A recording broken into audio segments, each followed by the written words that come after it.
अहम खबर आपको दें कि लियाकत यूनिवर्सिटी हस्पताल हैदराबाद ने भी रोबोटिक सर्जरी सिस्टम की मुखालिफत कर दी। लियाकत यूनिवर्सिटी हस्पताल ने मरासिले में कहा कि रोबोटिक सर्जरी पर आने वाली लागत आम सर्जरी से कहीं ज्यादा महंगी है। इसी पर बात करेंगे। डॉन न्यूज के नुमाइंदे खावर हुसैन हमारे साथ मौजूद हैं। खावर, बताएगा क्या तफसीलात सामने आई है, मरासिले में क्या लिखा गया है मजीद?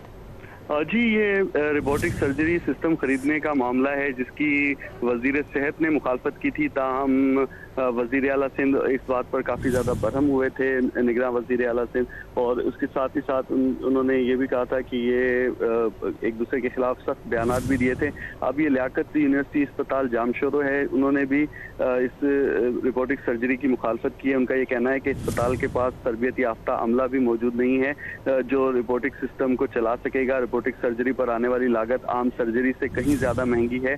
तरक्की पजीर ममालिक की हैसियत से मुमकिन नहीं कि आवाम के फंड्स को ज़ाया करें, और इस तरह के ये जो रोबोटिक सर्जरी है वो आवाम के मफाद में नहीं है। उनका ये कहना है कि महकमा सेहत से दरख्वास्त की है कि रोबोटिक सर्जरी सिस्टम के बजाय मशीनरी और आलात दिए जाएँ ताकि लियाकत यूनिवर्सिटी अस्पताल को जो है वो बेहतर बनाया जा सके। अस्पताल में पहले ही जदीद मशीनरी और आलात की कमी है।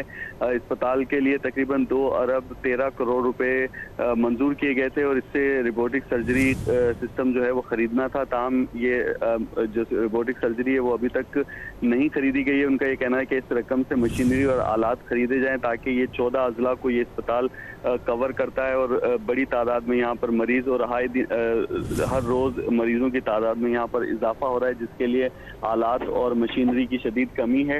रोबोटिक सर्जरी से जो है वो हम गरीब मुल्क हैं और ना ही हमारे पास इतना बेहतर सिस्टम है कि हम इसको ऑपरेट कर सकें। ये पैसे जो है वो मशीनरी पर लगाए जाए ताकि जो आलात खरीदे जा सकें और रोज़मर्रा जो मरीज आते हैं यहाँ पर इलाज के लिए उनको बेहतर सहूलतें मिल सकें। जी, बहुत शुक्रिया खावर हुसैन आपका तफसीलात बताने के लिए।